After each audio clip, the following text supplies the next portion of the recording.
တေချာကြည့်ရှုလိုက်ပါရုံပေါက်လေးတချို့ဟာအမိနို့ကိုခေါင်းတိုးပြီးတောက်နေကြတော့ပဲရှိပါသေးတယ်နောက်တစ်စက္ကန့်မှာတော့မိခင်ယုံမကြီးဟာရုတ်တရက်အေးခဲတောင်တင်းသွားပါတယ်သူဘာတန်မှမပေးပဲလှည့်ပြီးထွက်ပြေးသွားပါတော့တယ်တအုပ်စုလုံးကိုနောက်မှခြံထားခဲ့တာပါအန်နီယေကဆိုက်ရောက်လို့လာခဲ့ပါပြီအာတိတ်ဝန်ပလွေတကောင်ဟာဖြည်းဖြည်းချင်းချင်းကပ်လို့လာနေပါတယ်ရုံလေးတွေရဲ့အမွှေးရောင်ဟာစီးနှင်းတွေနဲ့တကားရဲဖြစ်လူနီးပါပါပဲသူတို့သာငြိမ်ငြိမ်လေးနေကြမယ်ဆိုရင်ဘလို့မှမြင်နိုင်မှာမဟုတ်ပါဘူးဝန်ပလွေဟာသူတို့ဘေးကနေတင်ဖြစ်လျှောက်သွားပါတယ်အကွာဝေးကတော့တလန်းစာလေးတင်ပါအရာအလုံးဟာဒီလိုနဲ့ပဲပြီးဆုံးသွားတင်ပါတယ်ဒါပေမဲ့ရုံပေါက်လေးတကောင်ကခေါင်းထောင်ကြည့်လိုက်မိပါတယ်အဲ့ဒီတစ်ချက်အကြီးကပဲအကုန်လုံးကိုတဲလွန်စာပေးလိုက်တယ်လို့ဖြစ်သွားခဲ့ရပါတယ်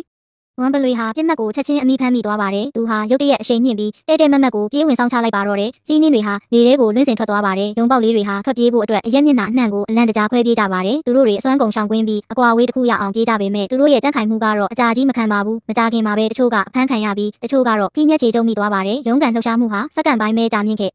ပေမဲ့ဒီသားကောင်တွေဟာလုံးဝကိုမလုံလောက်သေးပါဘူးဝန်ပလွေအုပ်ဟာသူတို့ရဲ့ရင်သွေးငယ်တွေကိုကျွေးမွေးဖို့လိုအပ်နေသေးတာပါပြစ်မှတ်ကိုနောက်တစ်ကြိမ်ပြန်လဲသတ်မှတ်လိုက်ပြန်ပါပြီဒီတစ်ကြိမ်မှာတော့အရွယ်ရောက်ပြီးသားအာတိတ်ယုံရိုင်းတကောင်ဖြစ်ပါတယ်သူတို့ကပိုကြီးပြီးပိုမြင်တာပေမဲ့သူတို့ရဲ့အရှိန်ကလည်းတကယ်ကိုအံ့ဩစရာကောင်းပါပါတယ်သူတို့ဟာတနာရီကိုကီလိုမီတာ60နီးပါးအထိပြေးနိုင်ကြပါတယ်လမ်းကြောင်းပြောင်းတဲ့နေရာမှာလည်းအလွန်ပဲထက်လက်တွက်လက်ကြပါတယ်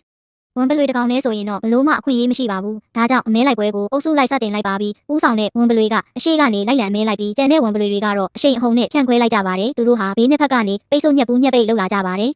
ပထမအကြိမ်ဝိုင်းရံပိတ်ဆို့မှုကတော့ပြက်ပြဲသွားခဲ့ပါတယ်။ဝန်ပလွေဟာရုံမွေးတစုကိုပဲကိုက်ခဲမိလိုက်တာပါ။အောင်မြင်ကနီးအချိန်တိုင်းမှာသားကောင်ဟာနောက်ဆုံးစက္ကန့်ပိုင်းလေးတင်လွတ်မြောက်သွားခဲ့ရပါတယ်။နီးကပ်သွားပြီးပြန်ပြီးနီးကပ်သွားပြန်ပြီး